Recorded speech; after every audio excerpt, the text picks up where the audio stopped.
आपको मालूम है ना, एक बार हमारे पास भी एक औरत आई थी, बहुत पहले सुनाया था मैंने। वो औरत आई, कहती मौलाना साहब ताबीज़ दे दो। क्यों? कि मेरा पति मेरा कहना नहीं मानता। हमने कहा क्या चाहती हो कि तुम्हारा शौहर तुम्हारे कहने पे चले?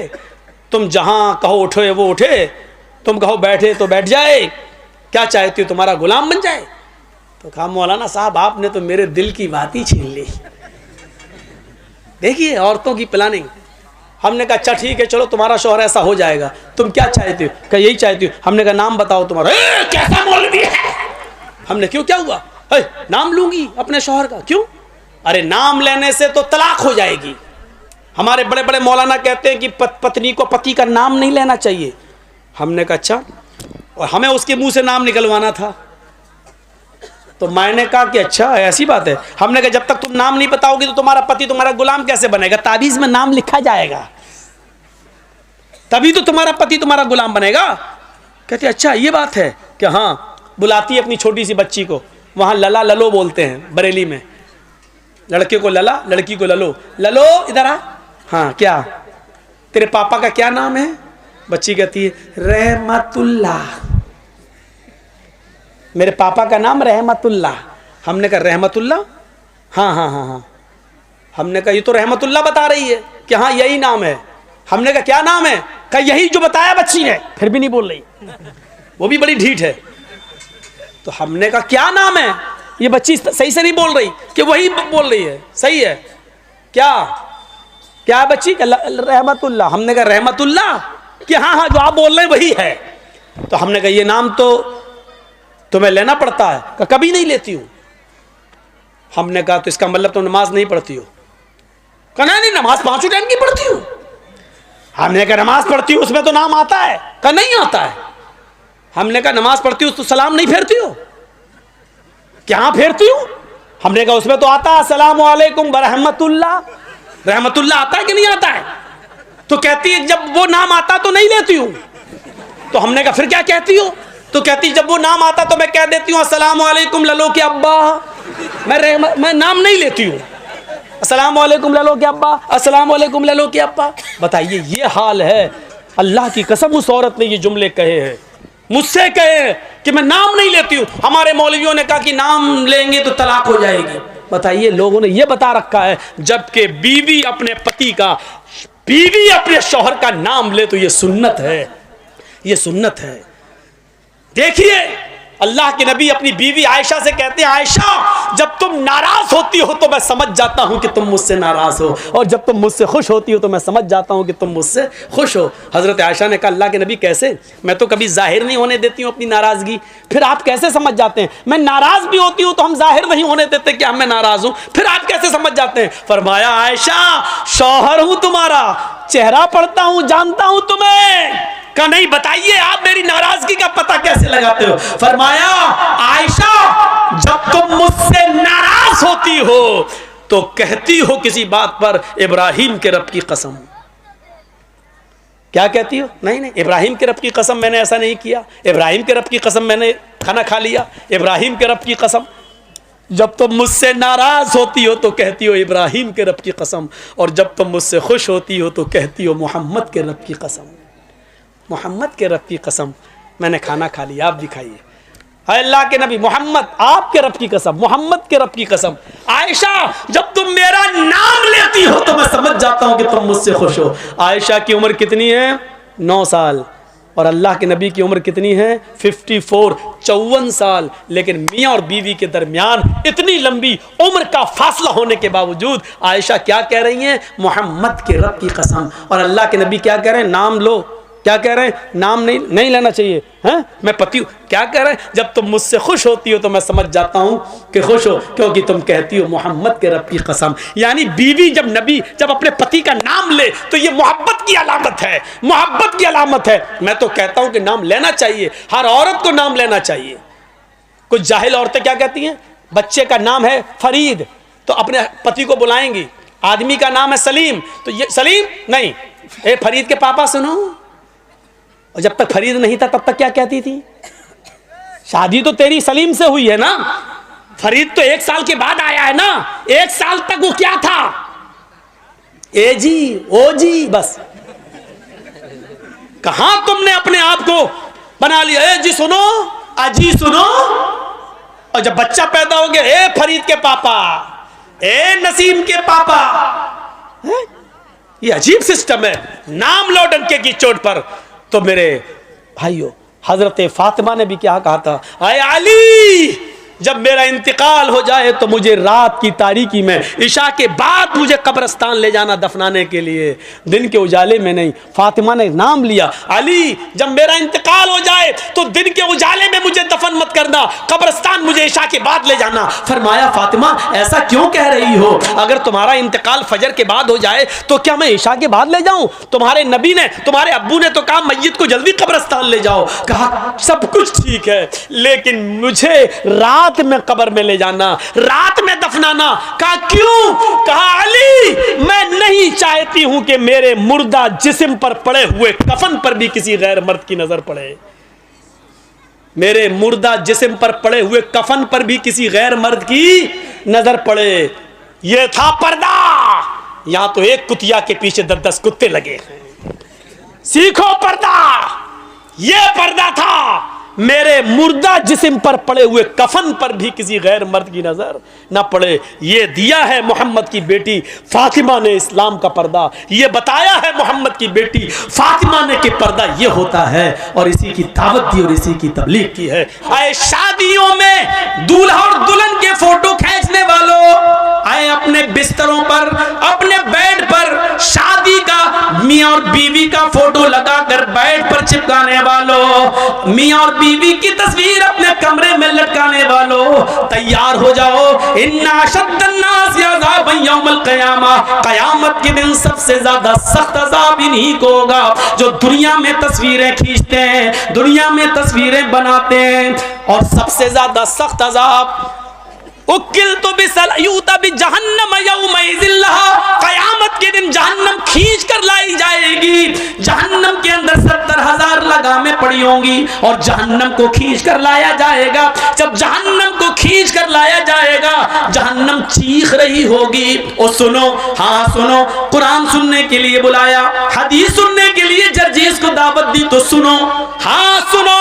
जहन्नम जब खींच कर लाई जाएगी, अल्लाह कहेगा ऐ जहन्नम क्या चाहती है? जहन्नम चीखेगी और कहेगी उकिल तो बिसलास, आय अल्लाह मेरे अंदर 3 किस्म के लोगों को पहले डाल, 3 गुनाहगारों को मेरे अंदर पहले डाल। अल्लाह कहेगा ऐ जहन्नम बता तेरे अंदर 3 कौन से गुनाहगारों को डालो? सबसे पहले वो नाम लेगी, आय अल्लाह उकूकुल वालिदैन, माँ बाप के सताने वालों को, माँ बाप को रुलाने वालों को जहन्नम में मेरे अंदर सबसे पहले फेंक। दुनिया में जो अपने माँ बाप को सताया करते थे, माँ बाप के साथ जुल्म करते थे, माँ बाप को नजरअंदाज करते थे, माँ बाप को खून के आंसू रुलाते थे, पाल पोस कर माँ बाप ने बड़ा किया, उनको अजियत और तकलीफ देते थे, उनको तू जहन्नम के अंदर मेरे पेट में पहले डाल। अल्लाह जहन्नम की ख्वाहिश पूरी करेगा और माँ बाप के नाफरमानों को जहन्नम के अंदर डाल दिया जाएगा। फिर जहन्नम कहेगी शैखुन ज़ानिन, हाय अल्लाह मेरे अंदर बूढ़ा आदमी जो दुनिया में जिना करता था, बूढ़े लोग जो दुनिया में जिना करते थे, बुढ़ापे के बावजूद वो लड़कियों की जिस्मों से खेला करते थे, उनकी इज्जतों को तार तार करते थे, उनको बहला फुसाकर और उनको गलत काम के लिए आमादा करते थे। ऐ अल्लाह उन बूढ़े, उन बुजुर्ग जिनाकार लोगों को तू मेरे अंदर डाल। नौजवान से तो एक बार गलती होती है, वो जवानी का नशा है, हालांकि वो भी जहन्नम में सजा भुगतेंगे, वो अपने हिसाब किताब के बाद जहन्नम में जाएंगे।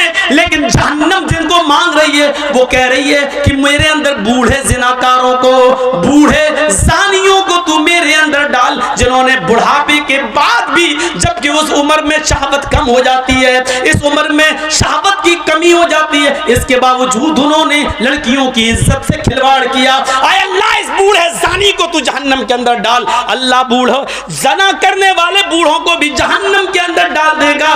कहेगी अल्लाह एक मखलूक और रह गई है, तो उसको भी मेरे अंदर डाल। अल्लाह कहेगा बता कौन सी मखलूक है? अल मुसव्विरून, यस्तगिसून, जहन्नम चीख कर कहेगी तस्वीर बनाने वालों को, तस्वीर खींचने वालों को, फोटो बनाने वालों, फोटो खींचने वालों को अल्लाह जहन्नम मुतालबा करेगी, जहन्नम पूछेगी, जहन्नम अल्लाह से मांगेगी और अल्लाह जहन्नम की फरियाद पूरी करेगा और जहन्नम में इन तस्वीर बनाने वालों को, तस्वीर खींचने वालों को भी डाल दिया जाएगा।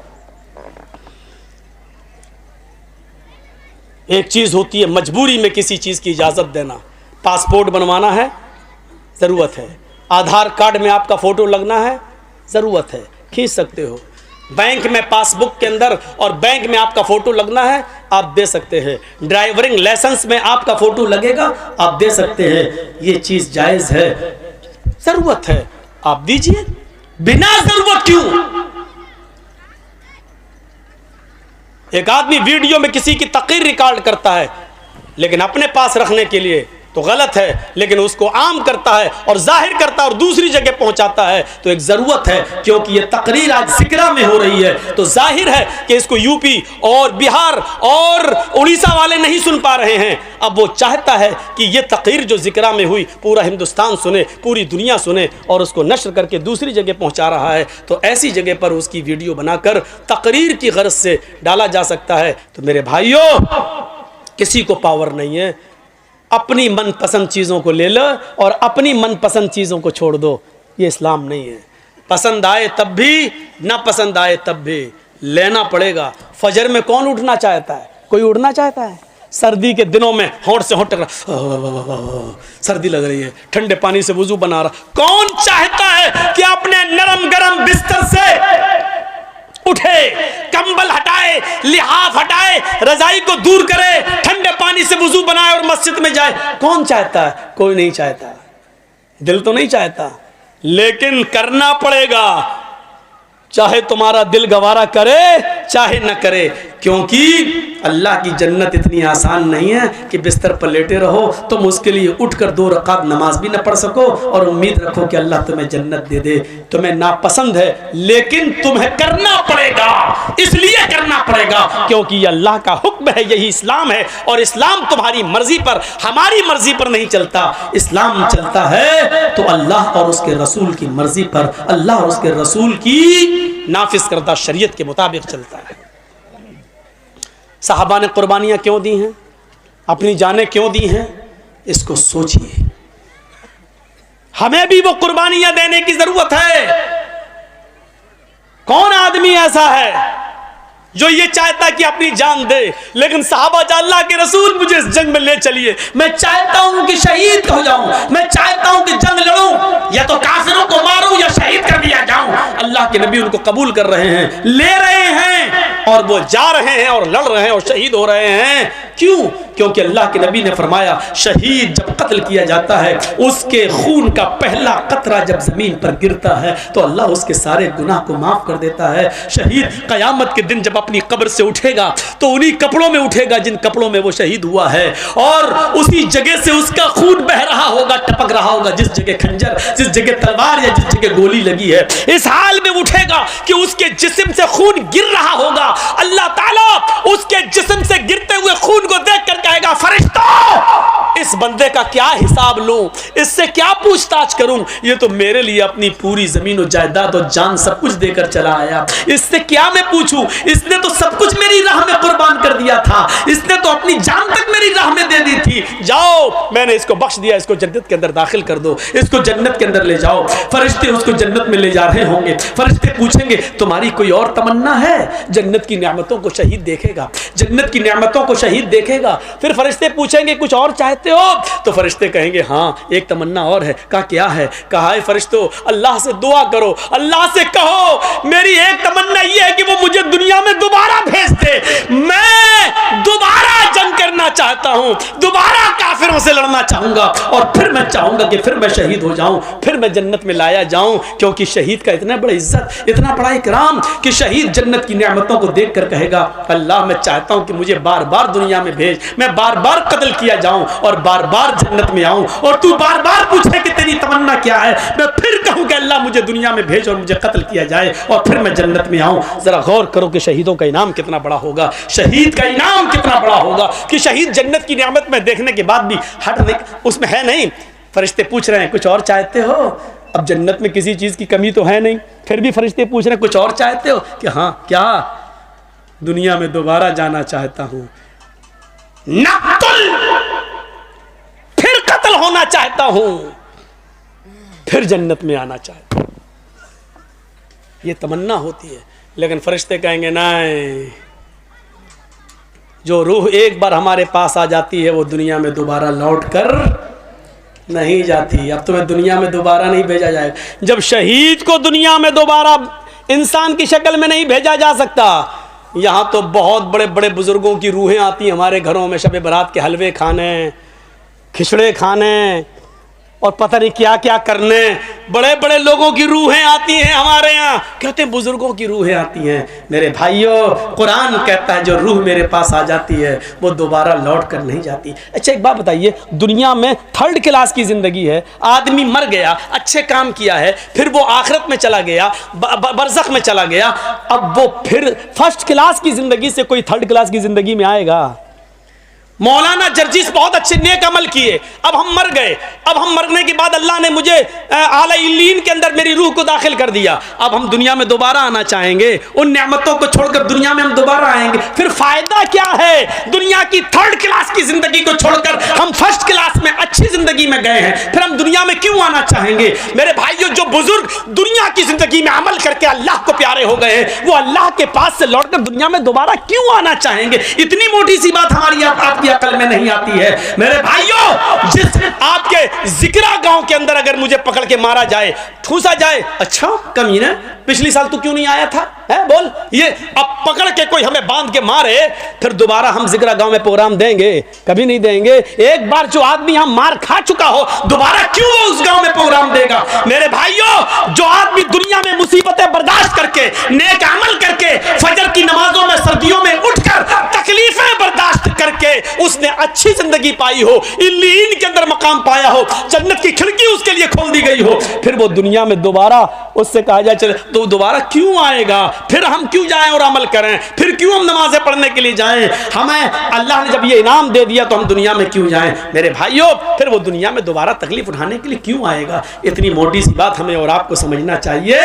और यही बात हम बड़े प्यार से कहते हैं तो हमारे भाई कहते हैं ये आ गया मौलवी, जिसने इसकी तकरीर सुनी काफिर, इन दौर से निकलो।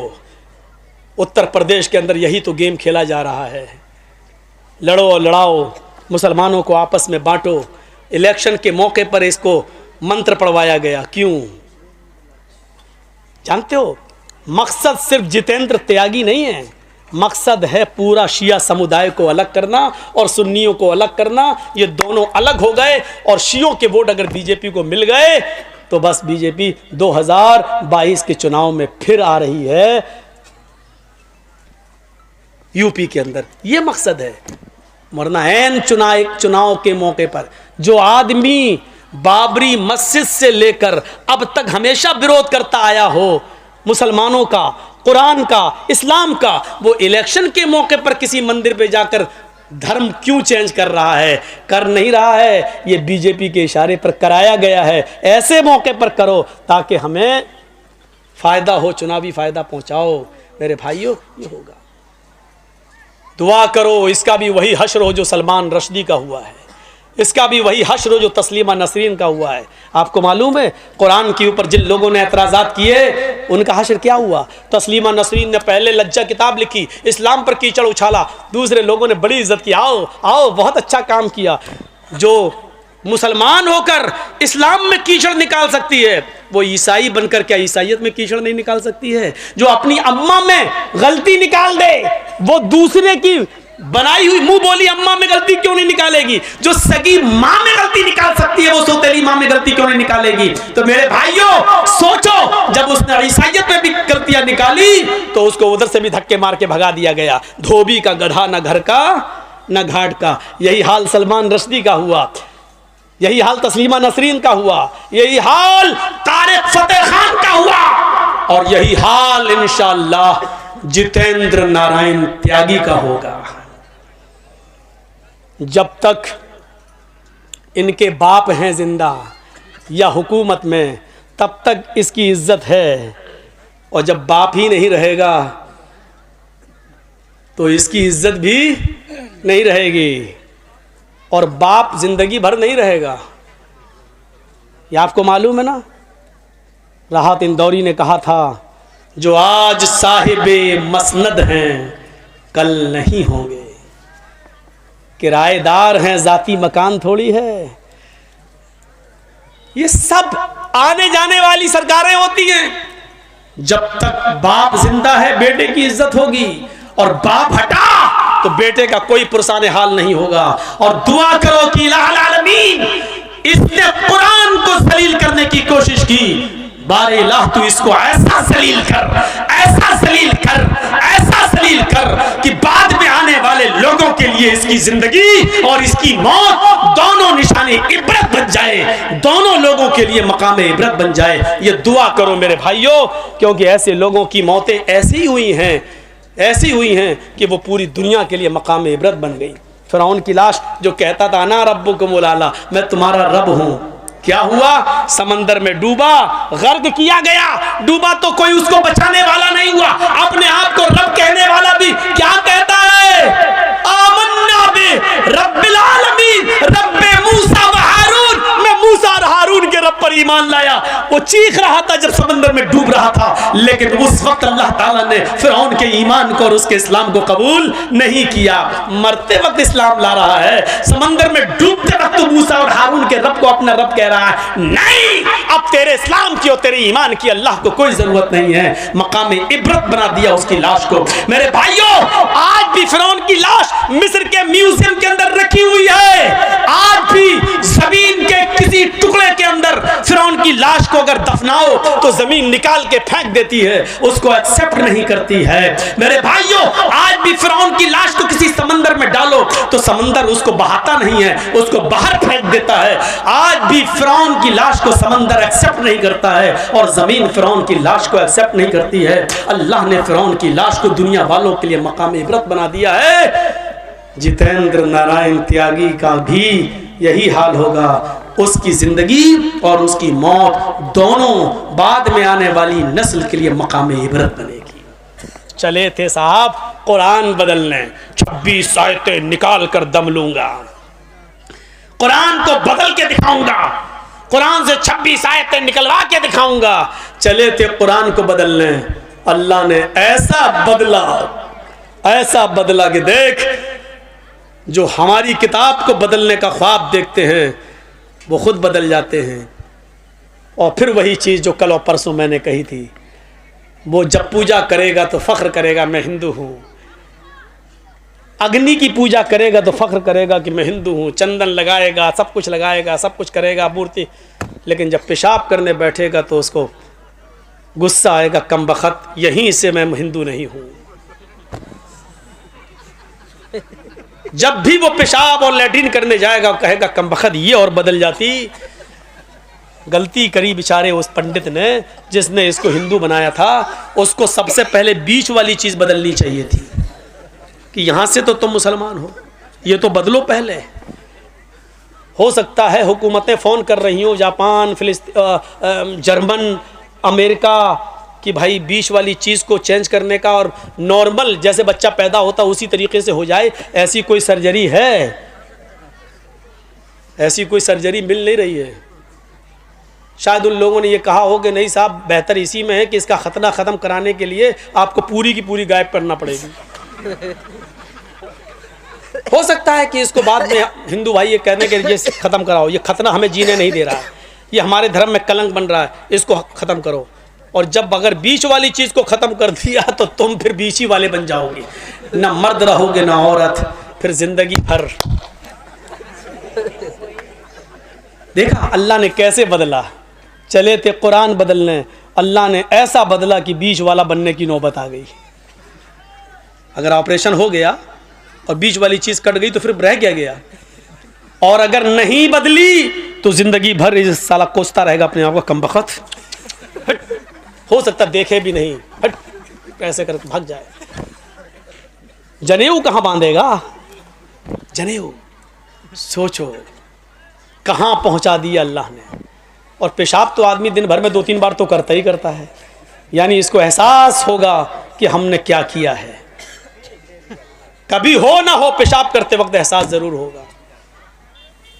अब हो सकता है कि एक मौके पर और एहसास हो, अब तो त्यागी हो गए ना, तो अब बीवी तो छोड़ के भाग गई है, अब उधर उनकी शादी हो सकती है, 7 फेरे लग सकते हैं, तो हो सकता है कि उस औरत से, अपनी उस बीवी से जब मिलने जाए तब वो भी कहे हट हट, तू तो मुसलमान है, हम तो हिंदू से शादी किए, तुझसे थोड़ी किए, और अगर हिंदू है तो फिर तू हिंदू वाली मशीन लेके आ। अब सोचो कि कितनी जगह ये फटकार। अच्छा सिर्फ सोचो बस, अल्लाह ने कितना जलील कर दिया है इसको, कहां पहुंचा दिया इसको। इसलिए कभी कुरान का मजाक मत उड़ाना मेरे भाइयों, कभी हदीस का मजाक मत उड़ाना। हम गुनाहगार हैं, अपने आप को गुनाहगार समझना, लेकिन कभी ये मत कहना कि मोहम्मद रसूलुल्लाह ने ऐसा क्यों कहा। नहीं, सहाबा इकराम ने अपने खून से सींचा है इस इस्लाम को, कभी मजाक मत उड़ाना। मौलवी जर्जीस ने फोटो तस्वीरें सब बताई हैं, इसको अपने दिल पर मत लेना। ये सोचना कि जर्जीस ने सुनाया क्या है, ये उसी नबी का फरमान है जिस नबी का पीछा इस तयागी ने किया है। 12 और नबी की 11, मोहम्मद की 11 बीवी। एतराज़ करता था ना, मोहम्मद की 11 बीवी पर बड़ा एतराज़ था। जिस धर्म में गया है उस धर्म में कृष्ण कन्हैया जी की 16,108 थी। चला मुंह, खोल अपना थूथड़ा। अस्सलाम वालेकुम दोस्तों, उम्मीद करता हूँ आपने इस बयान को पूरा सुना होगा। अगर आपको ये बयान पसंद आया हो तो वीडियो को लाइक और चैनल को सब्सक्राइब करें।